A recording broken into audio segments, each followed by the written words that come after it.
Assalamualaikum warahmatullahi wabarakatuh. Bismillahirrahmanirrahim. Alhamdulillahi rabbil alamin. Wassalatu wassalamu ala ashrafil anbiya'i wal mursalin Nabiyyina Muhammadin wa ala alihi wa sahbihi ajma'in. Rabbi syrah li sadri wa yassir li amri wahlul 'uqdatan min lisani yafqahu qawli, amma ba'du. Segala puji dan syukur bagi Allah Subhanahu wa taala, Tuhan sekalian alam. Selawat serta salam atas Nabi kita Muhammad sallallahu alaihi wasallam, juga atas ahli keluarga baginda, para sahabatnya dan para pengikutnya yang setia sehinggalah ke hari kiamat. Alhamdulillah, syukur pada Allah Subhanahu wa taala kerana pada hari ini sekali lagi kita bertemu dan dapat menyambung bacaan kita dari kitab Talbis Iblis dalam kesibukan orang berhari raya. Maka kita ambil sedikit masa untuk menyambung bacaan kita. Mudah-mudahan Allah memberikan manfaat kepada kita, taufik dan petunjuk untuk kita tetap terus berada di atas jalan agama yang diredai oleh Allah Subhanahu wa taala. Kerana kita ni dipertanggungjawabkan untuk jaga agama kita. Macam mana kita nak hidup dalam beragama, itulah dia yang Allah Ta'ala akan adili kita. Jangan kira apa yang kita rasa dan apa yang kita suka. Sebaliknya, apa yang Allah Subhanahu Wa Ta'ala redha dan perintahkan kepada kita. Sebab itu kita pasti kembali kepada landasan yang benar sesuai dengan petunjuk Al-Quran dan juga As-Sunnah, dengan kefahaman bukan kita sendiri, sebaliknya kefahaman ulama-ulama mu'tabar dan golongan salafus salih. Adapun kefahaman sendiri terhadap agama adalah sesuatu yang dangkal dan menyebabkan seorang itu jatuh terpesong daripada jalan Allah Subhanahu wa taala.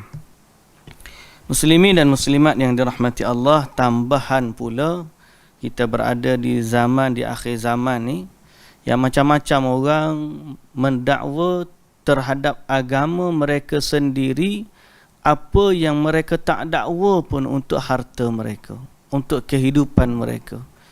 Dia sangat jaga hati-hati, menghormat orang, akhlaknya, adabnya. Tapi dalam soal agama, hilang tu adab tu. Sehingga dia menokok nambah dalam agama sesuatu yang di luar daripada jangkauan akal.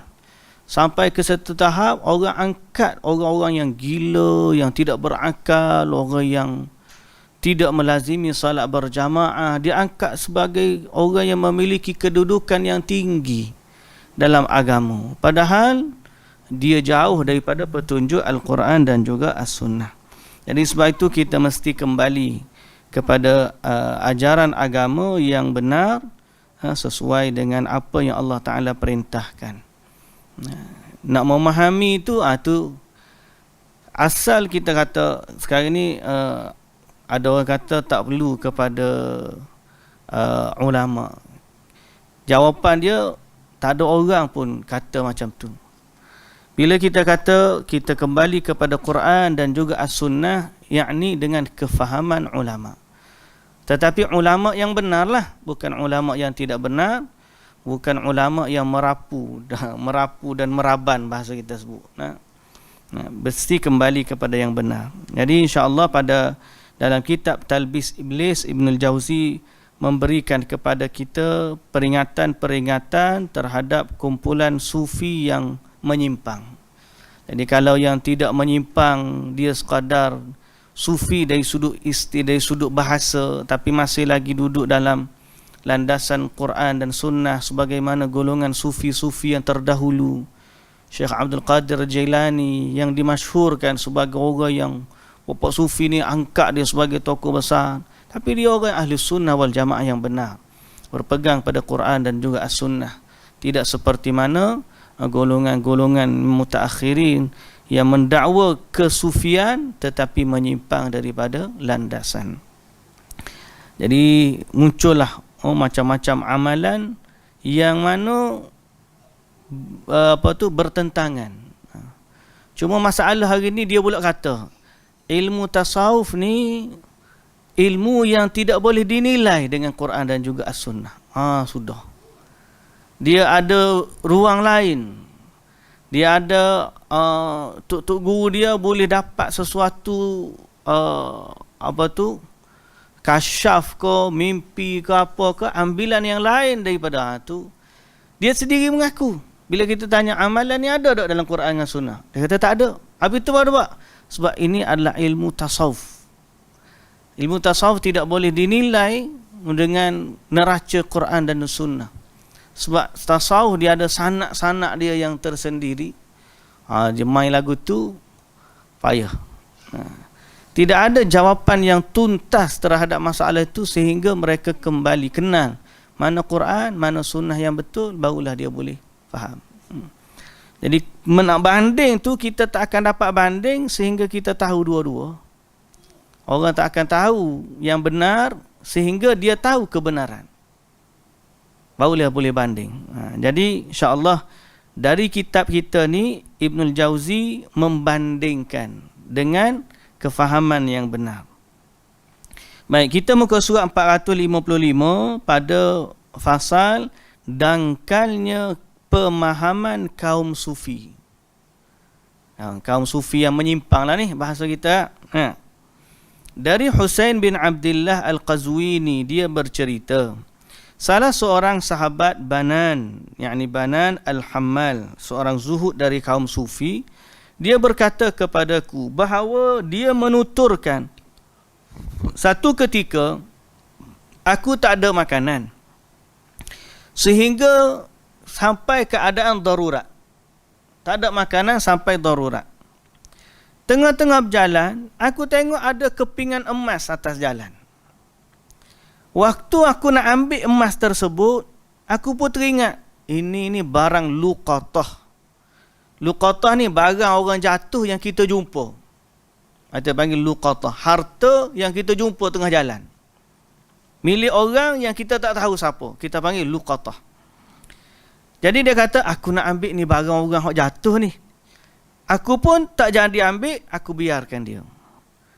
Duduk sekejap, aku teringat hadis, andaikan dunia ini darah yang segar, maka makanan pokok seorang Muslim yang terbuat darinya tetaplah halal. Okey, padahal hadis ni hadis palsu dah.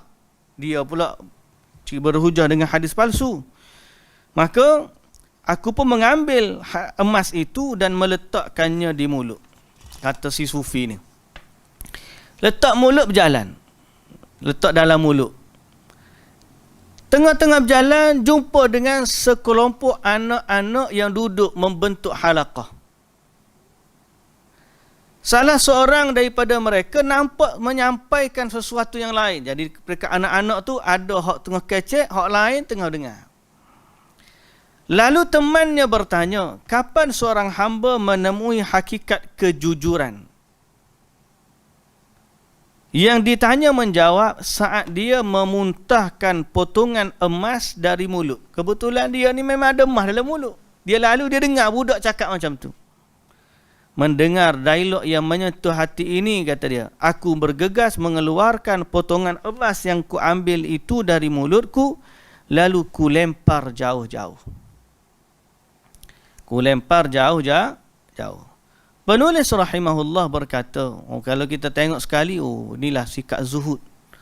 Di mana dia tak ambil barang milik orang, kemudian terdetik dalam hati dia nak ambil, letak dalam mulut. Bila dia dengar lagu tu, kejujuran dia ambil dan dia buang emas.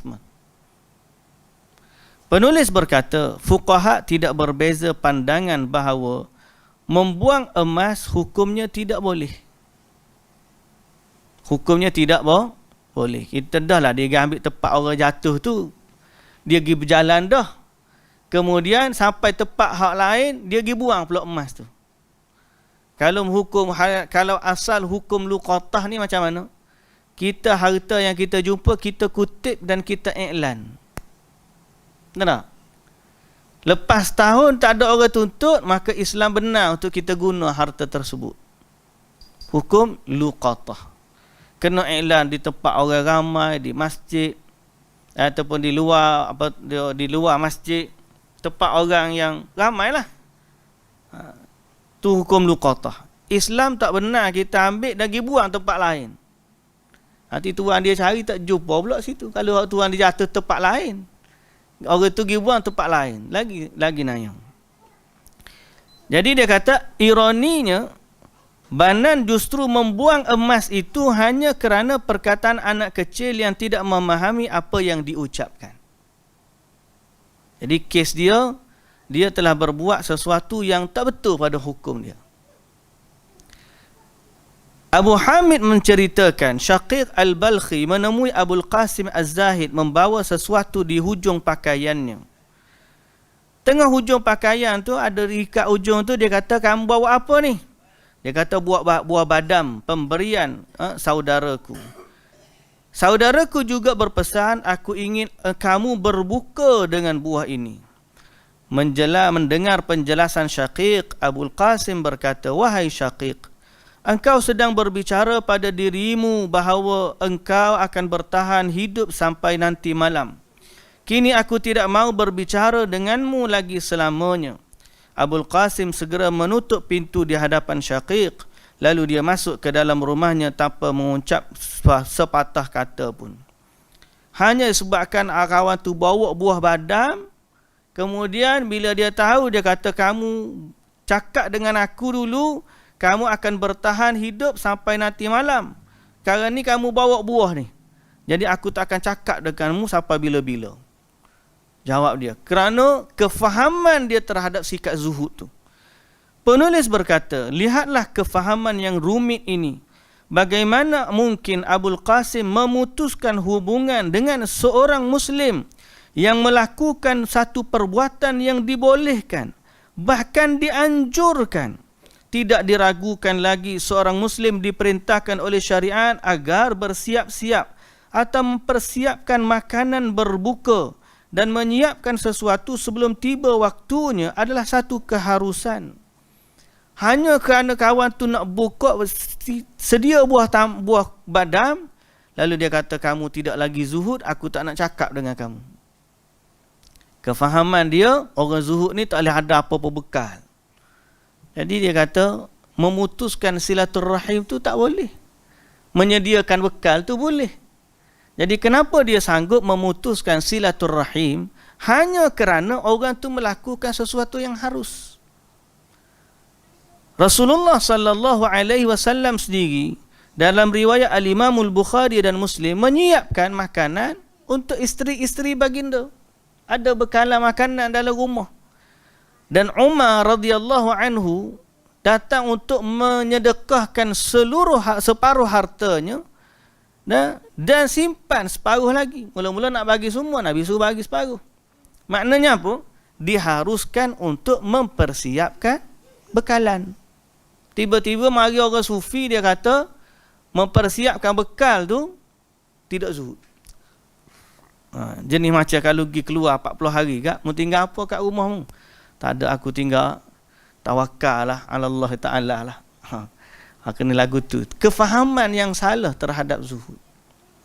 Okay? Padahal kalau dia mempersiapkan bekal berapa semua sehingga isteri dia tidak meminta-minta, anak-anak dia pun terjaga, itu lebih baik. Maka penulis dia kata apa? Kebodohanlah yang telah merosak orang-orang zuhud penganut fahaman tasawuf tersebut. Bila dia terjun ke dalam ilmu tasawuf tanpa mempersiapkan ilmu dengan bekalan ilmu syariat yang betul. Kadang-kadang orang ni suka nak cerita bab tasawuf. Orang yang berilmu belum tentu ada adab. Tapi orang yang beradab semestinya ada ilmu. Kata dia. Tapi masalahnya dia sendiri pun tak faham apa itu ilmu, dan dia sendiri tak faham apa itu adab. Adab pada dia apa yang dia tengok rasa molek. Tu adab pada dia. Beraluhnya dia tu. Tunduknya pada tok guru dia. Tok guru mari sampai sujud. Adab pada dia. Tapi dari sudut syariat tak boleh. Jadi dia keliru dalam masalah ilmu, dia keliru masalah adab. Lalu keluar perkataan, orang yang berilmu belum tentu ada adab. Orang yang beradab sudah tentu ada ilmu. Mungkin perkataan itu difahami kalau konteks yang benar, betul. Bukan semua orang ngaji siapa tinggi, ada PhD ke gapo, ada ngaji puluh-puluh tahun, tiba-tiba akhlak dia baik. Belum tentu. Tapi seorang yang beradab dan belajar ilmu, itulah yang orang yang baik. Bukan kata beradab pada sudut aku panggil uruf masyarakat, tapi jahil dari sudut syariat. Yang tu tak nak. Banyak orang jahil tentang syariat tapi bercakap tentang adab. Padahal adab pada pandangan dia belum tentu lagi dipersetujui oleh syariat. Okay, Ahmad bin Ishaq Al-Ummani menuturkan, di India aku melihat seorang syekh yang dikenal seorang penyabar. Dia berusia 100 tahun. Dia biasa memejamkan salah satu matanya. Lantas aku bertanya, wahai syekh, bagaimana engkau bisa sesabar itu dalam memejamkan matanya? Dia menjawab, dahulu aku biasa melihat perhiasan duniawi, namun aku tidak pernah puas dengannya. Kerana itulah aku memejamkan sebelah mataku ini sejak 80 tahun silam tanpa pernah membukanya. Aku berkata, maksud syekh ni adalah memandang dunia dengan sebelah mata. Jadi orang kata pandanglah dunia dengan sebelah mata. Jadi dia pun tutup mata dia sebelah. Selama dia hidup 80 tahun dah, dia hanya tengok dunia ni dengan sebelah mata. Hebat. Mantap dia. Jadi lanun lagu ni. Pakai tocang apa? Tocang atas ni. Pakai apa dia pakai ni? Tutup mata sebelah tu lanun. Pakai apa? Tak tahu. Mata apa? Mata keceng panggil. Jack Sparrow. Baik. Jadi dia kata apa? Aku berkata, benarkah cara tersebut? Kita mohon keselamatan akal daripada Allah Subhanahu wa taala. Tu kadang-kadang tubik cerita, lah ni cerita pelik-pelik jadi wali kan. Ketuk depan orang ramai pun jadi wali. Cerita tu pun boleh jadi wali. La ilaha illallah. Pelik. Itu dia panggil sebahagian daripada kejahilan tu. Yusuf bin Ayyub Al-Hamadani menukilkan dari syekhnya Abdullah Al-Jauni, negara ini tidak muncul dari mihrab melainkan dari jamban. Apa pula ni? Maksud ungkapan ini ialah populariti di tengah para sahabatnya tidak diperoleh kerana pengabdian kerja keras ibadahnya di mihrab, melainkan kerana peristiwa yang terjadi di tempat pembuangan kotoran seperti yang disebut pada perenggan berikutnya. Al-Jauni cerita apa? Dahulu aku mengabdikan diri di jamban. Satu hari saat aku sedang menyapu dan membersihkan tempat itu, tiba-tiba jiwaku mengusikku. Akan kamu habiskan umur untuk pekerjaan seperti ini? Aku membalas bisikan jiwaku. Apa kamu enggan menjadi pelayan hamba-hamba Allah? Lalu aku melebarkan bibir sumur, tempat menambung tinja. Tinja tu najis lah. Menceburkan diri, lantas ku masukkan najis ke mulut ini. Orang-orang pun datang mengeluarkanku dari sana dan membersihkan diriku. La ilaha illallah. Jahilnya. Dia sebab apa? Dia nak menyucikan diri dia asalnya. Siapa pun yang kita dah sebut dah sebelum ni. Mereka menghinakan diri sampai ke tahap tu. Pasal dia kata kena buang sifat sombong, kena buang sifat takjub, kena buang apa semua. Antara satulah dia menghinakan diri sendiri. Kalau hak level-level biasa ni, hina diri sendiri tempat mana? Tempat kotor. Tapi kalau level-level tinggi tu, dia menghina diri sendiri di kelab-kelab malam ke, di pub ke, atas alasan tak boleh buat amalan banyak sangat. Sebab tu dia kata apa? Dia tidak muncul dari mihrab, tapi muncul dari tempat kotoran. Jadi dia sudut panggil tasawuf dia tu, hati dia tu, datangnya sifat rendah diri bukan dari mihrab, tapi datangnya sifat rendah diri daripada dia tandas. Kali mereka duduk mengabdikan diri, duduk jaga, cuci tandas ke apa semua, bagus dah. Bukan kita kata salah. Tapi jangan sampai peringkat itulah jalan dia paling utama. Sehingga tidak lagi jadi bacaan Quran, puasa sunat, sifat ketakwaan. Hak baru ni kita kata ada orang tu wali berapa 50 tahun tak keluar rumah dia. 54 tahun ke? Dalam rumah dia tak keluar rumah. Orang bertanya macam mana sembahyang Jumaat dia? Macam mana sembahyang Jumaat dia? 50 tahun tak keluar rumah ni, lah macam mana? Jadi maknanya apa? Mendakwa kesufian dalam kejahilan adalah sesuatu perkara yang sangat bahaya. Aku berkata, perhatikan orang sufi yang malang ini. Bagaimana boleh dia menganggap terkumpulnya beberapa pengikut sebagai sebuah negara? Bahkan dia menganggap negara ini didapatkan dengan menceburkan diri ke dalam tempat pembuangan najis dan dengan cara memasukkan najis itu ke dalam mulut. La haula wala quwwata illa billah. Dia menganggap tindakan inilah yang boleh mendatangkan balasan berupa banyaknya pengikut. Padahal tindakannya ini termasuk kemaksiatan yang pasti berbuah hukum Allah. Inti atau sumber petaka salahnya kefahaman sufi ini ialah tidak punya ilmu. Kan? Tanda ni. Kenapa orang sufi boleh sampai ke tahap tu? Jawapannya kerana mereka tak ada ilmu. Dia bina agama di atas amalan dan dia bina agama di atas sangkaan, zan. Dia sangka inilah cara beragama. Tapi benda ni tidak ada dalam Quran, tidak ada dalam sunnah, tidak ada dalam amalan para ulama-ulama muktabar. Baru mai kitab dalam mazhab Syafi'i. Macam mana? Ada dah dia mengajar tu? Tak ada. Melainkan kadang-kadang keluar daripada mulut tok guru dia. Lalu dia kata apa saja yang keluar daripada mulut tok guru dia, kira betul berlaku. Ada satu video Nazim Haqqani tu kan. Dia kata aku selepas umur 80 tahun, malaikat belah kiri dah tak nulis dah. Yang tulis amalan aku ni hanya malaikat sebelah kanan je. Pasal apa? Sebab tak ada dah kesalahan dia, dosa dia. Sampai ke tahap tu, kejahilan. Jadi hak kita hairannya macam mana orang mengaji universiti boleh terjebak juga. Kalau pergi kat kampung tu, jik jugalah. Tapi ni orang cerdik pandai. Orang yang ada degree, orang ada PhD.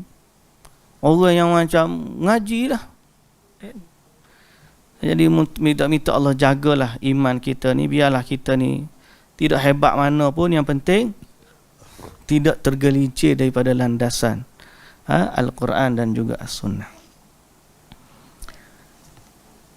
Maka wajar jika amat banyak tindakan serampangan yang mereka lakukan, antara lain perbuatan Abdullah Al-Jauni di atas yang masukkan najis dalam mulut.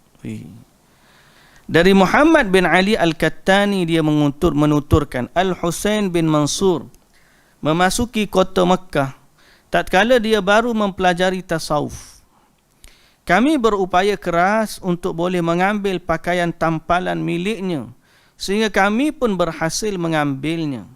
Kemudian kami mengambil kutu yang bersarang di pakaian itu serta menimbangnya. Ternyata beratnya mencapai setengah daripada 1/6 dinar.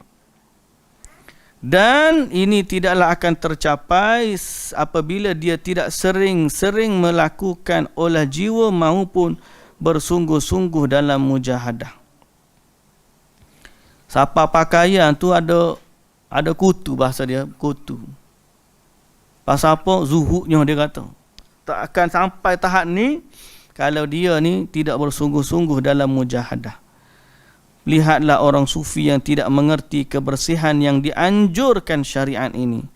padahal syariat membolehkan orang yang berihram mencukur rambut apabila terganggu oleh kutu atau sesuatu yang semisalnya, dengan syarat membayar fidyah dengan diat tebusan.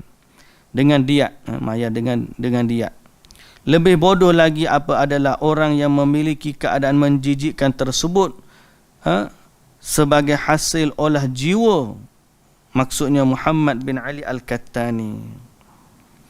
Kalau kita dengar ni benda pelik-pelik sajalah. Di ujung-ujung cerita pelik, makin pelik. Ni, kaum sufi menjatuhkan kehormatan sendiri.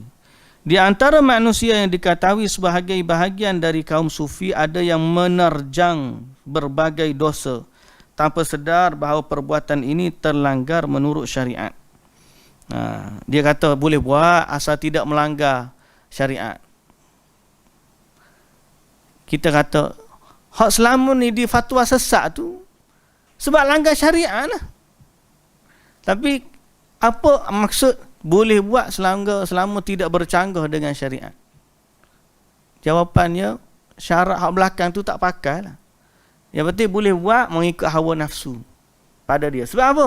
Sebab dia tak tahu pun syariat maksud tu apa. Okay? Kebanyakannya mereka tak tahu apa inti syariat yang sebenar. Mereka berdalih kami bermaksud merendahkan diri di mata orang-orang sehingga dengan demikian kami terhindar dari penyakit sombong. Jawapannya, sebenarnya mereka telah meruntuhkan kehormatan diri sendiri di hadapan Allah Subhanahu wa ta'ala. Bagaimana tidak sementara para penganut tasawuf telah melanggar syariat Allah. Anda dapat melihat bagaimana orang-orang zuhud ini menampakkan hal terburuk yang ada pada diri mereka di hadapan manusia dan sebaliknya menyembunyikan hal terbaik yang ada pada diri mereka. Tindakan mereka ini sungguh tidak patut kerana ia sangat buruk. Bukankah kita mengetahui sikap Rasulullah sallallahu alaihi wasallam terhadap Ma'iz? Maka beliau bersabda kepada sahabat yang secara tidak sengaja melihat auratnya, halla satartahu bithawbika ya hadha, mengapa engkau tidak berusaha menutup auratmu dengan pakaianmu, wahai tuan yang satu ini? Saat Rasulullah sallallahu alaihi wasallam sedang berbicara dengan salah seorang wanita yang tidak lain adalah Safiyah, isteri beliau sendiri. Sejumlah sahabat pun melihat mereka. Maka baginda segera melakukan klarifikasi dengan memberitahu pihak yang melihat keduanya dari kejauhan itu, innaha Safiyah, ketahuilah wanita ini adalah Safiyah. Orang-orang mengetahui tentang perintah menjauhi apapun yang boleh mendatangkan prasangka buruk, sebab orang-orang yang beriman itu adalah saksi-saksi Allah di muka bumi. Okay? Jadi dalam agama ni kita tidak diperintahkan untuk menonjolkan keburukan diri. Jangan sampai nak lari daripada sifat sombong jadi kita tunjuk keburukan diri. Agama tak suruh pun kita dedahkan aib orang pun tak boleh, aib kita sendiri pun tak boleh. Ni sengaja pergi buat aib depan orang ramai supaya orang tak kata dia ni baik. Kalau orang nampak kita buat kebaikan, yang penting jangan sombong. Jangan pula sengaja pergi tunjuk benda mungkar. Kalau benda hak dia dah harus, contohnya hak kita biasa sebelum daripada ni, dia berpuasa, dia pergi kerja, balik pagi kerja, dia pergi, dia kata dia bawa bekal makanan pergi ke pejabat. Lepas tu sampai ke sana, dia bagi makanan tu kat kawan-kawan dia, dia kata aku makan dah pagi dekat rumah. Ataupun pagi tadi dia makan sahur pun dia kata aku makan dah di rumah. Balik pula dia bawa balik bekas kosong sebab kawan dia makan. Jadi bini dia kata habis makanan, habis. Jadi dia buka. Tak ada masalah, dia tak langgar apa-apa syariat. Melainkan dia menyembunyikan amal soleh. Ni tak. Dia tak nak jadi orang sombong. Dia pergi tunjuk benda mungkar. Dia tunjuk dia apa? Dia main drum lah, dia tunjuk dia. Nak tunjuk benda mungkar. Contohlah, sengaja. Nak suruh orang kata dia ni tidak zuhud. Itu bukan benda yang bukan benda yang disyariatkan lah. Sama peringkat sebelum ni kita kata ada peringkat orang yang meninggalkan kefarduan semata-mata tak nak tunjuk depan orang. Jadi seolah-olah dia ni orang yang jahat. Kita tak perlu tunjuk ke orang kita baik, kalau kita jahat kau. Di hadapan Allah je. Kalau realiti betul kita jahat sekalipun, jangan tunjuk ke orang kejahatan. Sebagaimana kita tak tunjuk ke orang kebaikan. Agama tak suruh kita membina prasangka orang. Tiba-tiba orang tu salah sangka kepada kita. Tidak dosa dia. Siapa dia menyebabkan dia salah sangka? Kita. Kita sengaja membuat dia prasangka kepada kita. Dalam agama, Nabi sangat mengelak prasangka yang tak baik. Nabi jalan dengan isteri dia Safiyah. Jadi Nabi jalan berdua, Nabi dengan perempuan. Selisih dengan sahabat-sahabat. Sahabat pun macam tengok tu, Nabi jalan dengan perempuan. Cepat-cepat Nabi kata, innaha Safiyah. Jalan dengan aku ni Safiyah. Supaya apa? Supaya sahabat-sahabat tidak membina prasangka yang buruk terhadap Rasulullah sallallahu alaihi wasallam. Itu syariat. So macam mana tiba-tiba kita pergi sengaja tunjuk benda maksiat supaya orang berprasangka tak baik terhadap kita kerana alasan kita yang tak nak sombong. Betul tak dari sudut syariat? Tak betul lah. Tak boleh lah aku tu. Baik. Hudzaifah satu ketika berangkat untuk menunaikan salat Jumaat. Namun ternyata dia ketinggalan.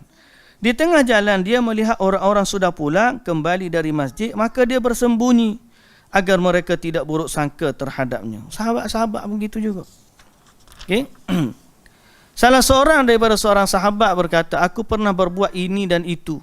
Sahabat itu lantas menasihati, Allah pasti menutup aibmu andai kamu menutup aibmu sendiri. Kan dalam hadis yang sahih Nabi sallallahu alaihi wasallam kata, kullu ummati mu'afa illa al-mujahirun. Semua umat aku Allah ampunkan dosa kecuali orang yang berterang-terangan. Siapa dia mereka? Orang yang buat maksiat di waktu malam, pagi-pagi hari, dan Allah tutup aib dia. Pagi-pagi hari dia bagi tahu pula ke orang, oh semalam aku buat macam ni. Kalau macam tu pun Nabi dah marah. Allah Ta'ala tak ampun orang buat dosa lagu tu. Padahal dia buat bersendirian, cuma dia bagi tahu kepada orang. Ni orang yang sengaja pergi buat maksiat depan orang untuk elak sikap sombong, untuk elak riak dan seumpamanya. Agama tak ajar kita macam tu. Agama tak ajar kita buat macam tu. Jadi kaum sufi malah melanggar syariat dan mereka berusaha keras menghilangkan watak atau tabiat alaminya manusia. Tabiat semula jadi manusia. Baik, yang seterusnya. Kaum sufi disusupi para penganut kebebasan. Kaum sufi disusupi para penganut fahaman kebebasan. Mereka membaur sehingga menyerupai para sufi itu, lantas identiti aslinya tersamar dan nyawa pun terselamat. Maksudnya, pengarang kita kata ni, dalam kumpulan sufi ni sebenarnya bukan semua orang tu sufi. Okay? Kena hati-hati. Ada di kalangan mereka sebenarnya orang yang tak nak terikat dengan syariat. Penganut kebebasan ni, bahasa kita, bahasa lain ni, liberal lah. Pemikiran liberal. Nak buat pun, dia suka, orang panggil minum, dia suka berjudi, dia suka perempuan. Tapi dia duduk dalam title sufi supaya dia boleh buat semua benda tu menggunakan nama agama. Nampak? Okey?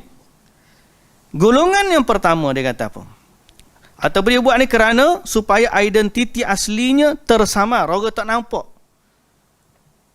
Dan nyawa dia pun selamat, orang pun tak serang dia lah.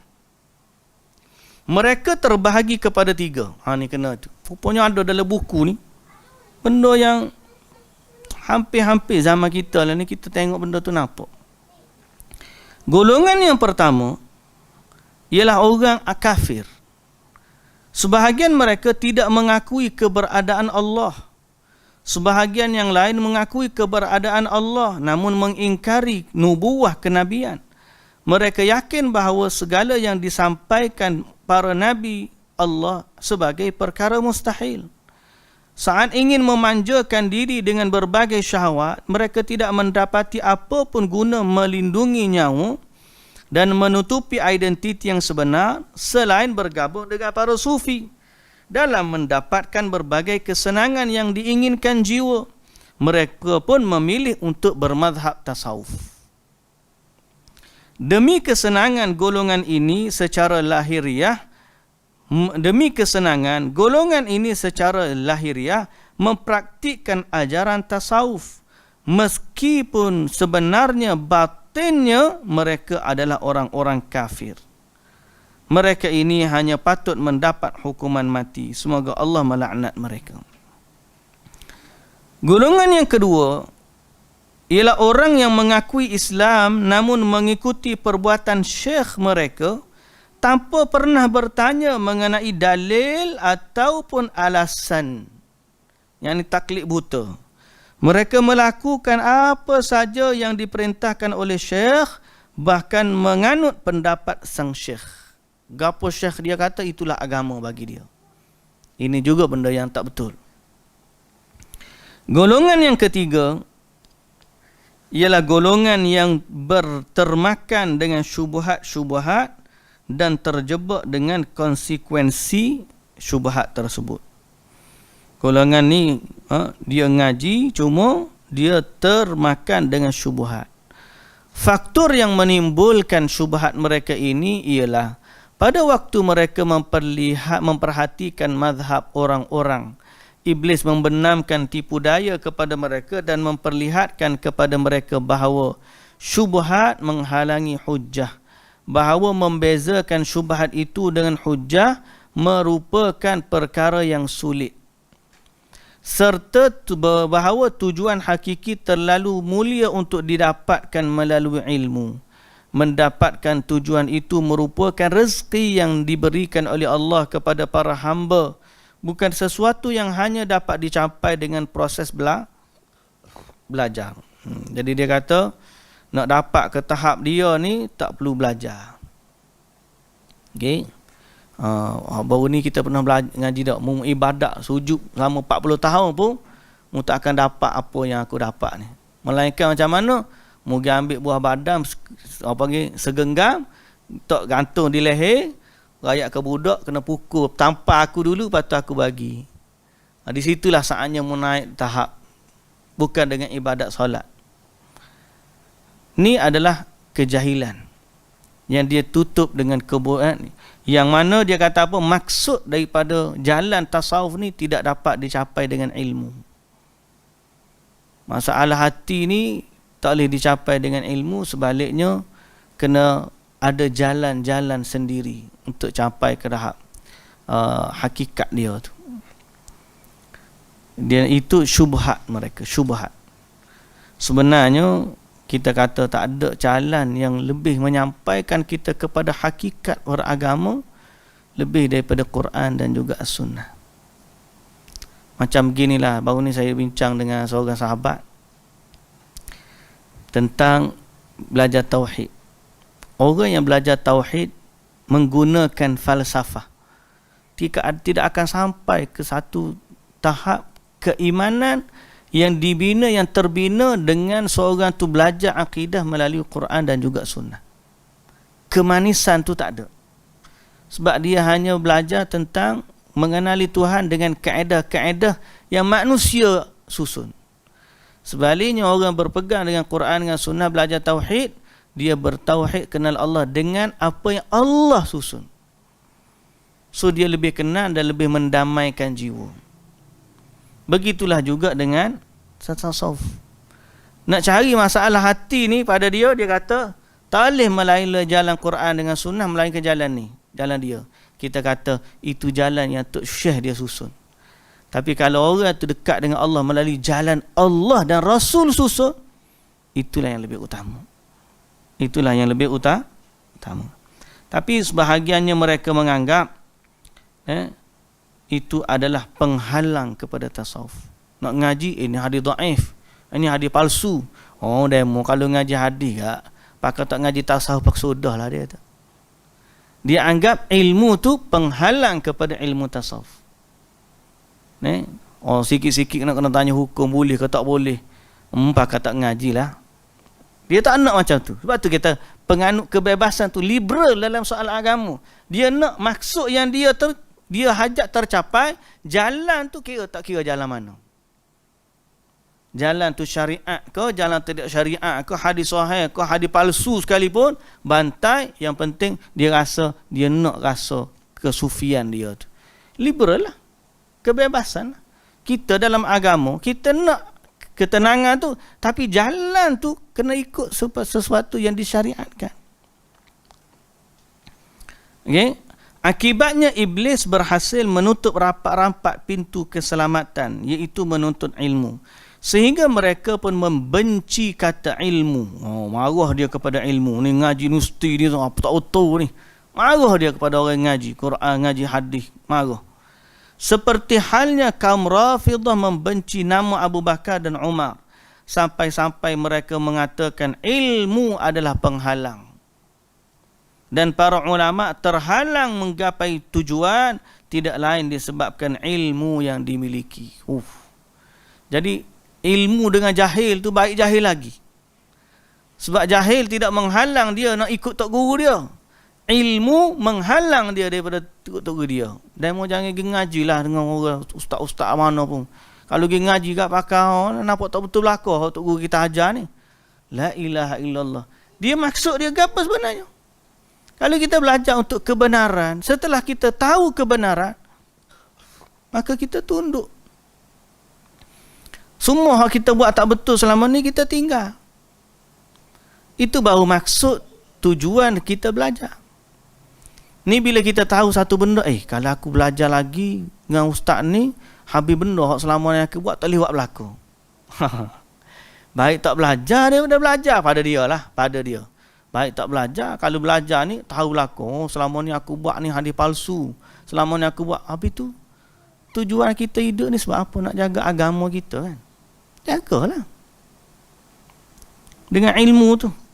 Tapi orang tasawuf, dia syaitan, iblis berhasil menutup pintu keselamatan, iaitu ilmu. Akhirnya dia kata apa? Ilmu tu adalah penghalang.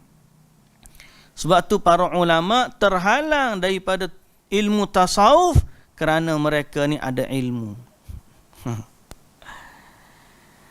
Jika ada ahli ilmu yang mengingkari mereka, golongan ini pun menegaskan kepada para pengikutnya, si alim sebenarnya sependapat dengan kita secara hakikat, hanya saja secara lahiriah dia menampakkan penentangan terhadap apa yang kita yakini kerana melihat keberadaan orang-orang awam yang lemah akalnya.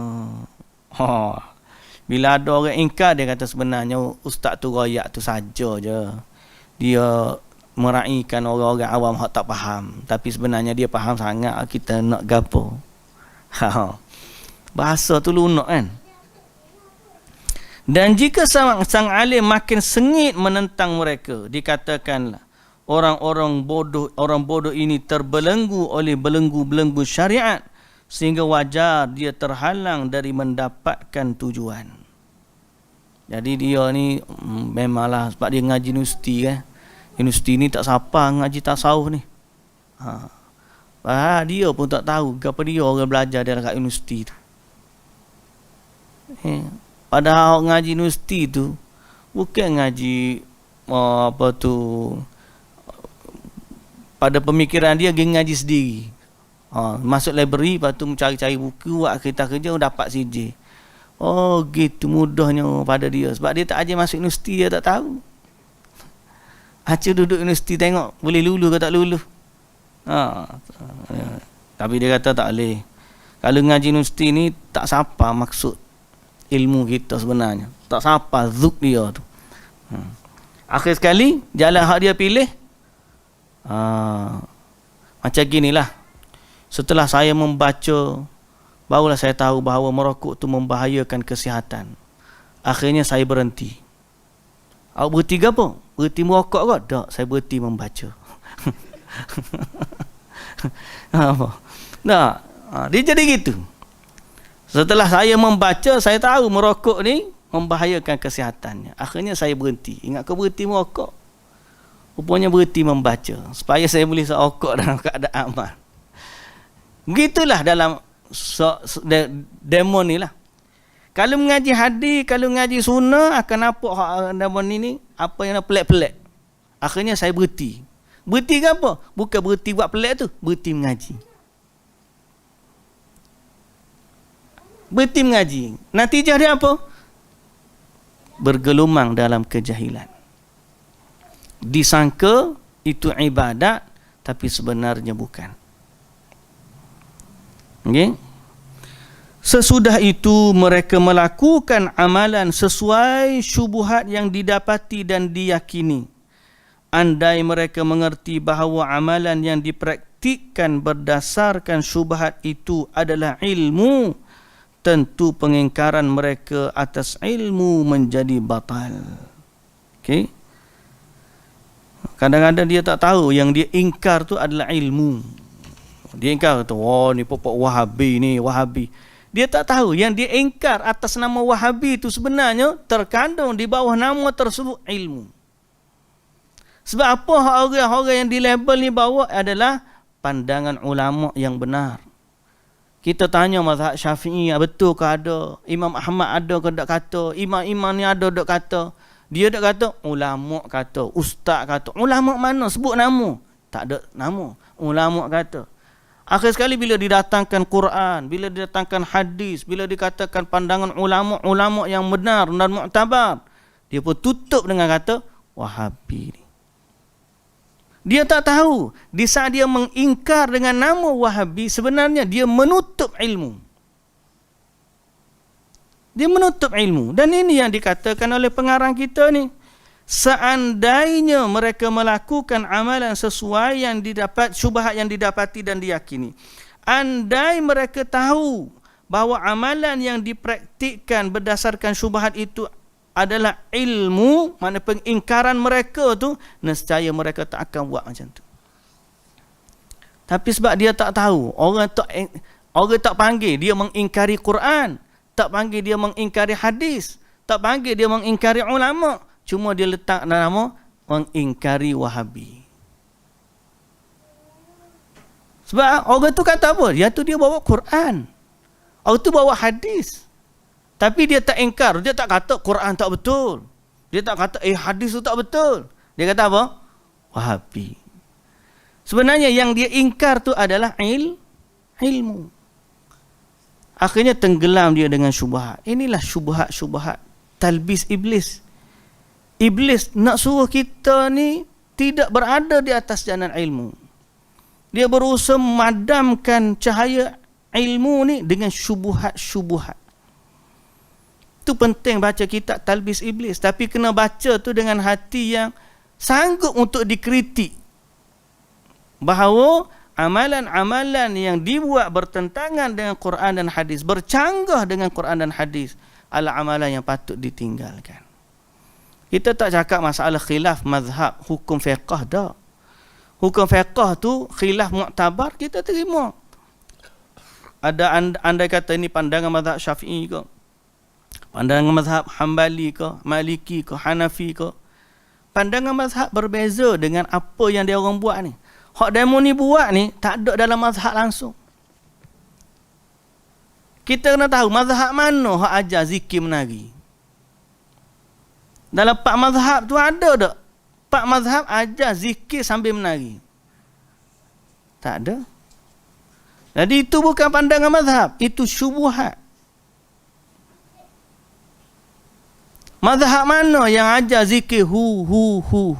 Mazhab mana? Jadi itu bukan pandangan mazhab, itu syubhat. Cuma bila kita terangkan dengan dalam Quran, dia ni Wahabi. Dia tutup ilmu tu dengan satu label. Dan ini syubhat. Lama dah ulama tulis kitab bab gini.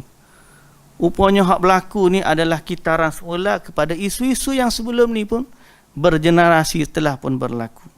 Semoga Allah Subhanahu wa taala menjaga kefahaman kita dalam bab agama.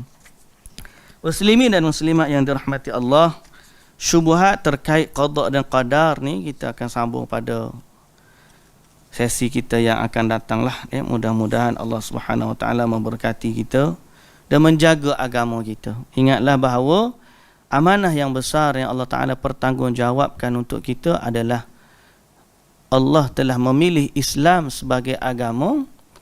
Inna dina indallahil Islam. Jadi Islam yang Allah Taala pertanggungjawabkan kepada kita adalah mengikut acuan yang Allah tetapkan. Itu berdasarkan wahyu Al-Quran dan juga hadis yang telah disampaikan melalui Nabi kita Muhammad sallallahu alaihi wasallam. Nah. Ada larangan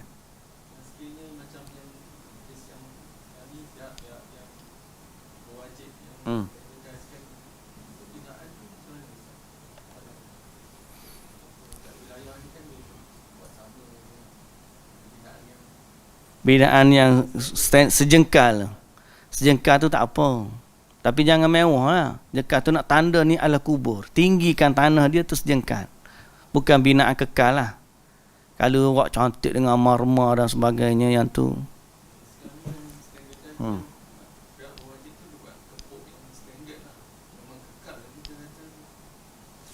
Allahu alam, kena tanya majlis fatwa dia. Kalau nak standardize peringkat negeri tu, dia kena keluar fatwa dia lah, mana yang binaan yang boleh. Tapi dari sudut agamanya tidak dibenarkan, kerana dia menghilangkan maksud. Untuk mana? Menghilangkan maksud kubur tu mengingatkan kepada hari akhirat. Pecah. Tapi kena bagi kefahaman lah. Kalau kita tak ada kuasa, kita pergi pecahnya mahu kat orang lah.